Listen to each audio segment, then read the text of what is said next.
Tantor Audio, a division of Recorded Books, presents Radical Belonging: How to Survive and Thrive in an Unjust World While Transforming It for the Better, by Lindo Bacon. Forward by Ijoma Aluo. Narrated by Laquita James. Author's Preface.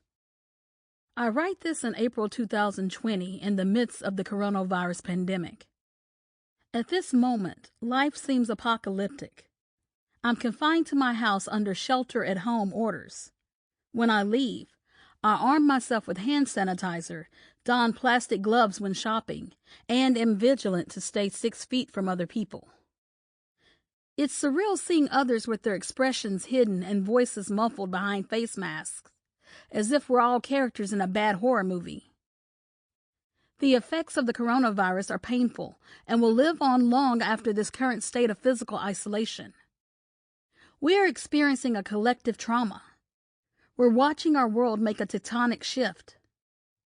Humans weren't meant to live in isolation, as valuable as it may be temporarily. Cutting ourselves off from one another is effectively forsaking not just our freedom, but our humanity.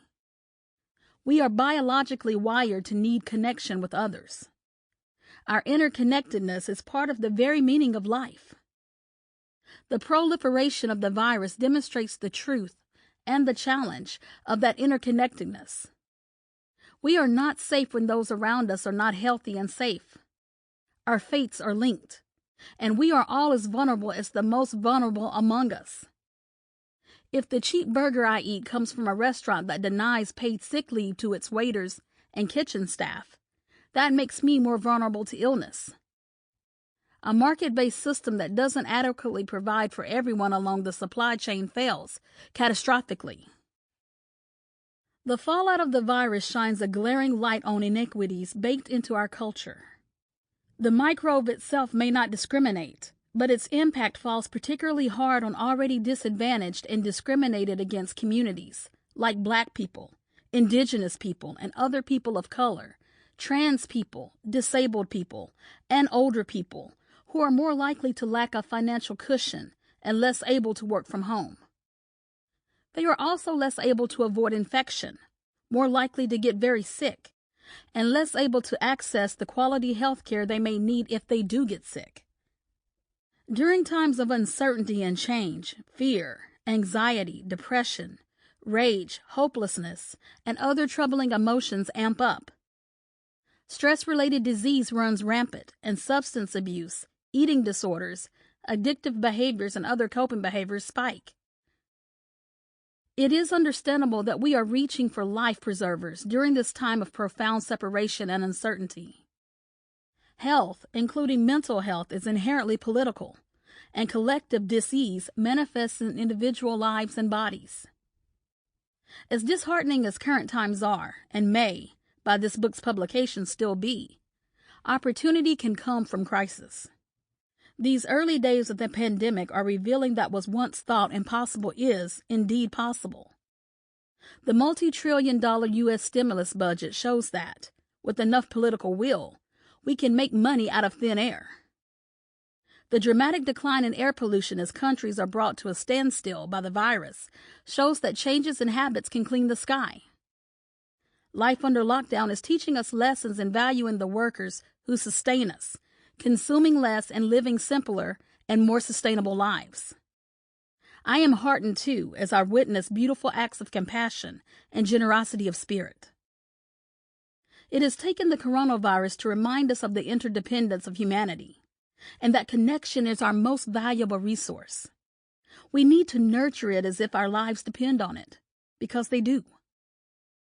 If there is a silver lining to this pandemic, it is that it has made our crisis of belonging evident, and exposed radical belonging as necessary, not just helpful, for survival. The way through this is together.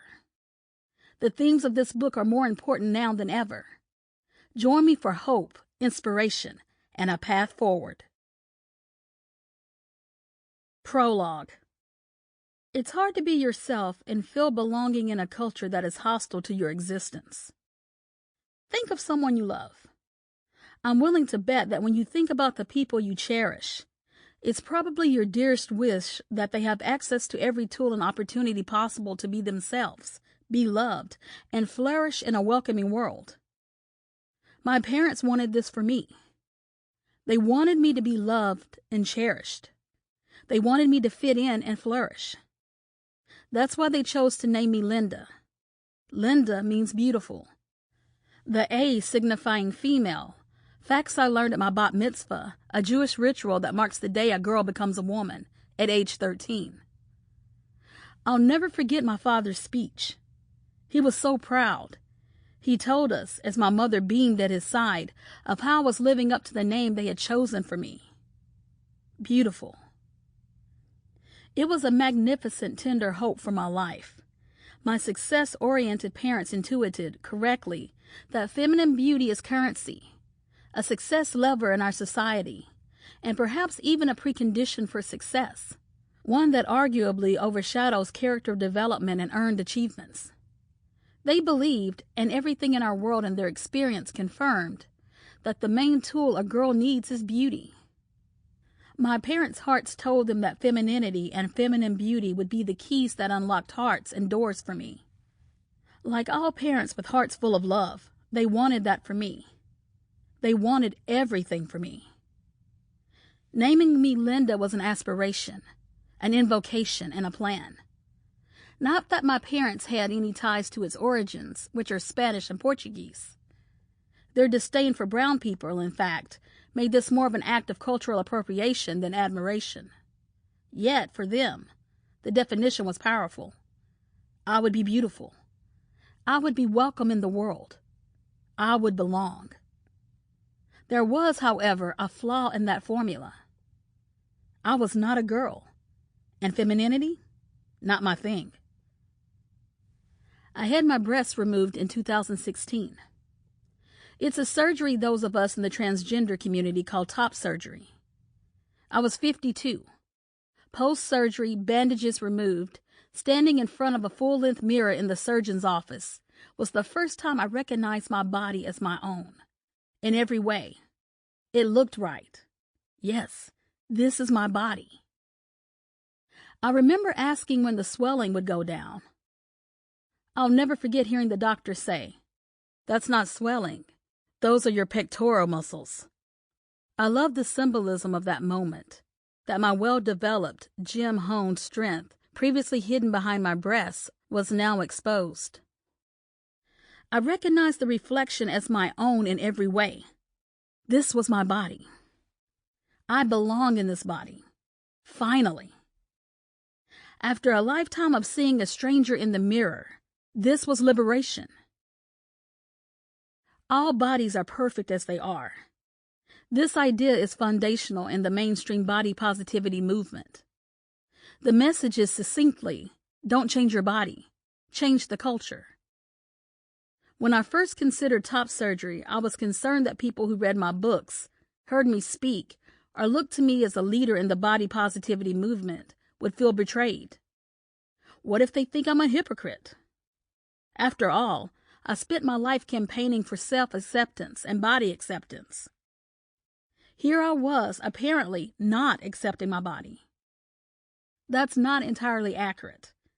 My personal and professional work in the body positivity movement did help me build up and achieve some measure of body acceptance. Before my surgery, I could accept my body as a perfectly fine and even attractive body. I appreciated how my body functioned. I reveled in having all parts of my body touched, even and especially the breasts that looked so foreign to me. Yet, despite the relative state of body positivity I had achieved, there was no mirror that reflected my true self back to me. My body-positive gaze required conceptual gymnastics. Yes, that is indeed a fine body reflected in the mirror. It just isn't mine. Given my leadership position in the body positivity community, I worried that other people would find it deeply ironic and even presume me untrustworthy when they learned that I had struggled to belong not just among other people, but within my own body. Yet, my struggles, first for body acceptance and later for body liberation and belonging, are actually the source of my insight. I have had to develop deeply personal tools and strategies, and then practice them continually to heal my relationship with my body and our culture. My professional training, my time as a professor, and my lived experience of struggling to belong and be myself are the reasons I can offer tools and resources to help you belong in your body too. Body alteration has been liberating for me, letting me feel more at home in my skin. It wasn't a rejection of my body. It was an alignment of my physical self with my gender. Surgery was part of a freeing transition to body liberation. Now I am more comfortable in my body, which means I can more often be my authentic self and am more accurately seen by others. All of this leads to greater intimacy and joy. I've dismissed the idea, which I used to promote, that we should never seek to change our bodies. I've stopped saying, "This is the body you have, embrace it." Instead, I share a more liberating message. All bodies deserve respect and care. Respect and care take on different meanings for each of us. Too many of us feel alienated from our bodies. This isn't your personal failing. It means that our culture is failing you. It's not easy to experience personal body liberation in a culture where so many bodies are actively excluded and subject to stigma and discrimination. Where we all face barriers in getting over our preconceptions about bodies and seeing ourselves and others for who they are. Where the toxic culture gets inside us and becomes our physically embodied experience, affecting our health and longevity and instilling an unconscious bias that causes us to act out against our own chosen values. Not coincidentally, this alienation and lack of belonging, within myself and every social space I occupied, was the beginning of my eating disorder and substance abuse, fueling a range of maladaptive behaviors that challenge me to this day. Being othered, and the body shame spurred by this separation from others, is not just a feeling. Being erased and devalued creates structural and material realities that make it harder to regulate our emotions, and influences our relationships, our health and longevity, our finances, our ability to realize dreams, and ultimately whether or not we will be accepted, loved, or even safe.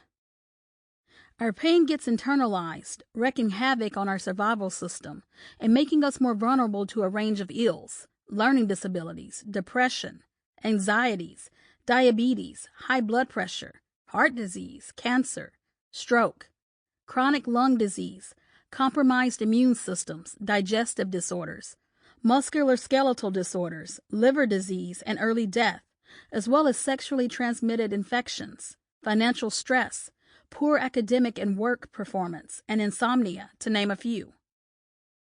It can also show up in an array of behaviors and disorders that help us adapt to difficult situations, but don't serve us well in more favorable circumstances, including hypervigilance, heightened anxiety and suspicion, attention deficit disorder, attention deficit hyperactivity disorder, obsessive-compulsive disorder, substance abuse, and eating disorders. It can also appear as dysfunctional and maladaptive behaviors such as disordered thinking, difficulty concentrating, panic attacks, learned helplessness, self-hatred, hopelessness, depression, or survival reflex that involves violence. Oppression, by removing us from belonging, is absorbed into our bodies and is literally killing us. That's why my body of work as a scientist, author, professor, speaker, and advocate for body liberation always comes back to the themes of belonging or not belonging, to justice, to being seen as an individual rather than a type, to feeling comfortable in our own skin, to feeling welcome in our world. These are the issues I've been exploring across the years in my own work, in my communities, and in my books, Health at Every Size, The Surprising Truth About Your Weight, and co-authored with Lucy Aframore, Body Respect, What Conventional Health Books Get Wrong, Leave Out, or Just Plain Fail to Understand About Weight. Body respect and health at every size are at their core me wrestling with belonging. So too is this book. Forward. I hated going to my therapist every week. Every Wednesday morning, I would wake up with a pit of dread in my stomach that would last with me through the day. At the end of my workday, I would sigh and get into my car and drive to my therapist's office. Things would not improve once I got to my appointment. I would start to explain an issue that I had encountered that week. I would talk about the sexism I faced at work. I would talk about my fears as a Black woman in a racist society. I would talk about my fears of intimacy in a world that was unsafe for women. I would try to figure out why I felt so sick all of the time, while there were some days where I was so tired that my arms and legs felt like they were made of lead. I would look over through my tears at my therapist for a sign of understanding, and I would see nothing but confusion. I would blink back my tears, embarrassed. I would talk about something a little less personal. At the end of the session, the only advice offered to me was to come back again the next week. I would leave feeling like I had pulled myself apart, piece by piece, for an audience that could do little more than yawn, and then leave me to pick up the pieces. And every day I went back, for months and months. Why did I go back? I went back because something was wrong with me. And when something is wrong with you, you sought professional help. I went because I had been told time and time again that therapy worked. Therapy helped. So if therapy wasn't helping, the problem must be me. One day I decided to take a risk and voice my shame to a friend. I confessed that I hated therapy. I hated my therapist. I wasn't getting any better, and I didn't know if I would ever feel better. I felt guilty and broken and embarrassed. My friend thought for a few seconds and then said, "It sounds like you need a new therapist." The suggestion brought forth immediate denials from me. No, I didn't need a new therapist. My therapist had already invested so much time on me, and I owed it to him to fix whatever was wrong with me that was stopping him from being able to help me. My friend looked at me, shocked, and said, "You deserve to have a therapist you like." I was, mind you, a full-grown woman in her 30s at the time, and yet I couldn't quite grasp what she was telling me. Why on earth did I deserve to like my therapist? My friend continued, "Ijoma, you are a queer Black woman. You are a single mother. You've been going through a lot of shit. Your therapist is a white man who doesn't seem to listen to you and has no reference point for what you've experienced in life. He doesn't sound like someone you'd want to talk to on a good day, let alone when you are in a crisis. I'm pretty sure you're supposed to like your therapist." And right then I realized that the reason why I had insisted on going to this therapist over and over and over was because I did not believe that I was supposed to like my therapist. Because I did not believe that therapy was ever designed for someone like me. I had devalued myself because traditional therapy had devalued me. Western therapy and mental health counseling has not been developed for me. The majority of mental health professionals did not look like me, had not grown up like me, and would never face many of the issues around race, sexuality, or class that I faced every day. I was a fat, queer, poor Black woman trying to seek connection, healing, and guidance from a straight, white, upper-middle-class man who had been trained to help people like him. It was never going to work. And if I was ever going to feel better, I was going to have to start with the idea that I deserved care that made me feel better. I began the long search for the right therapist. After some trial and error, I finally found a promising candidate. She was not Black. There were no Black therapists in my area, but she was queer, and she had experience working with issues around food insecurity and financial hardship. She openly identified as a feminist. She had spent years counseling survivors of sexual abuse. And when we sat down for our first conversation, she discussed the limits of her work experience. She had worked with Black women for years, she said, but she had never been a Black woman. So while she had become well-versed in issues impacting Black women in America, she would never be able to connect as directly to my lived experiences as a Black therapist would. but she would listen to me and trust my ability to reliably convey what was happening to me and offer the best counseling she could give. Would that be enough for me? She asked. She understood if it would not. I immediately started crying with relief. In years of seeing different therapists, I had never once heard from a professional that if therapy wasn't working for me, it might not be because I wasn't a good fit. It might not be me that was broken. I am a whole person. I am a fat, black, queer woman. I'm a mother. I'm a sexual assault survivor. I'm a writer. I'm an activist. I'm a feminist. In me lies victory, trauma, humor, despair, love, and so much more. And yet when I tried to engage with traditional practices of mental health, like medicine, therapy, or self-help books, I was never given space to bring my entire self along the journey. Often the rejection of my whole self in the mental health and self-improvement fields mirrored the same rejection I felt from the broader world. It was constantly reinforced that I was the piece that didn't fit. Over the years I have, first with that important therapist, and then with my own work with community support networks, come to realize that not only do I need to be seen and accommodated as a whole person in society in order to be healthy, but that it is an obligation of society to make sure that we are seeing and caring for everyone. I have come to see how, in a world built to cater to people who are white, cisgender, abled, straight, and male, not only are systemic oppressions and injustices making people sick, they are also building barriers to any attempts at healing or wellness. But we all deserve connection. We all deserve care. We all deserve compassion. Radical Belonging is a rare book in which I saw some reflection of myself in every chapter. It is a book that endeavors to hold space for people who have consistently been told that they don't fit in the framework of mental health and healing. This is a book that affirms we are not the wrong shape, we are not the wrong size, and we are not broken. It is a book that I wish had been written many therapists ago, but I'm so glad it exists now.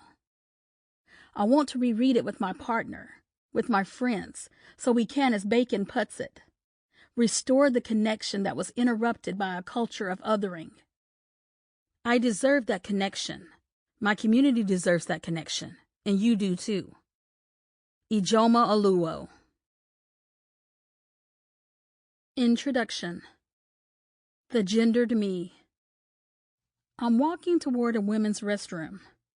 I'm now an adult in midlife at a conference I'm soon to keynote. A stranger and I reach the door at the same time. She sees me and does a double take. If the two of us are heading into the same bathroom, clearly one of us is getting it wrong. She looks for the signage, confirming that she really did see a stick figure with a skirt.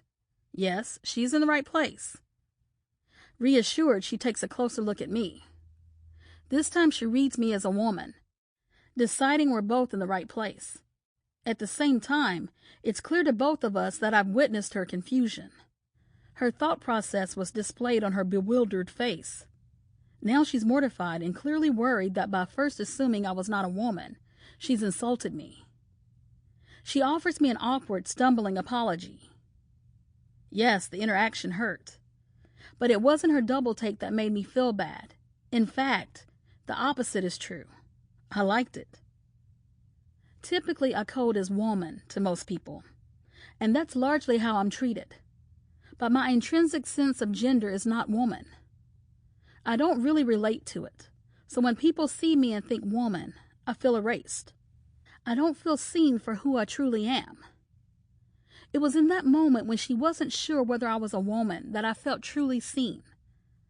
Almost as if she understood, for a fleeting moment, that I was not a woman. What hurt wasn't her confusion, it was her apology. It said to me that not fitting into a category of woman, as I don't, is wrong and shameful. Implicitly, her apology for not seeing me as a woman meant that something is wrong with me, and my body and the signals I send out. I'm genderqueer. Genderqueer, similar to the term non-binary, refers to a person who doesn't identify as either a man or a woman. Being perceived as a girl and then as a woman has always made me feel alienated from others and from myself. And no amount of feminist analysis or psychotherapy has helped me move beyond that. I know, of course, that there are many ways to do woman, that haircuts and clothing, even the category woman, are social constructs, and that some women are more comfortable in so-called men's suits than clothing designed for women. That some women play football or can change the oil in a car. A woman doesn't have to present herself as uber feminine or feminine at all to be a woman. For a long time, that's the argument I made to myself.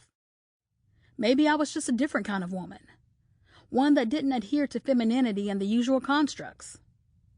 You might be thinking that too, wondering, why can't you just expand your definition of woman and take your place there? Understand the culturally accepted definition is too limiting, but who you are is still woman. Believe me, I've thought about that. For decades, I took that to heart. I've studied feminist theory. I've explored gender academically and through psychotherapy as a professional and as a client. I've questioned whether it was a difficult childhood that caused me to reject the title of woman, so I wouldn't have to feel I failed as a woman, or whether I was just looking for access to male privilege. I've even explored the question of whether my short stature, I'm 5 feet tall, makes me excessively needy for attention. The answer I always come back to, one that rises up from within me, is that gender identity is intrinsic and deeply felt, going well beyond choice or adjustment or history or biology. I simply don't experience myself as a woman, nor do I understand myself as man. That is why I feel most comfortable as genderqueer, a category that defies definition. In this gray area, I feel less confined by false expectations, less erased, and freer to be myself. It's not uncommon for my declaration of being genderqueer to be met with eye rolls, particularly if you are cisgender, never having experienced this kind of misalignment yourself. You may find it hard to believe I'm not a woman. Cisgender refers to people whose gender identity matches the one conventionally associated with the sex they were assigned at birth. You may think I can and should just change my attitude. It's common for those with identities centered in dominant culture, who are straight or white, for example, to consider their own experiences universal and be unaware of others' very different experiences. This is an example of cisgender entitlement, in which people privilege their own perceptions and interpretations of other people's genders over the way those people understand themselves. Entitlement can cause people to scoff at identities like trans or genderqueer and to pathologize those who claim those labels. Trans is shorthand for transgender, an umbrella term encompassing people whose gender identity differs from that assigned at birth. It includes many diverse ways in which gender identity is experienced. Unacknowledged entitlement runs rampant in all categories of dominant identities. Consider white people who declare they are colorblind, for example. Only someone from the dominant culture who's never felt the frequent, subtle prejudice of minority status could say this. When you break down the language, colorblind, equal people of color, we don't see you, it no longer seems so virtuous. People of color, meanwhile, know that white people do see them differently as other, and have no choice but to live in a racialized reality. They have no option to be colorblind. No one wants to have conversations in which others suggest we don't exist, let alone matter. Yet I find myself arguing again and again in discussions and interviews for the very fact of my existence, the reality of my daily life, while being shot down by people who have not only not lived my experience, but also lack the humility to acknowledge as much. Projecting their biases onto me, they say to get over myself. They never consider that the problem lies in their limited worldview, not in me. Scientific ideas change over time, and if you are caught in the old worldview that sex and gender are binary categories, or that you can know someone's sex or gender by looking at them, it's time to update your education. It is now standardly accepted among those who study these issues that neither sex nor gender are binary. Sample complete. Ready to continue?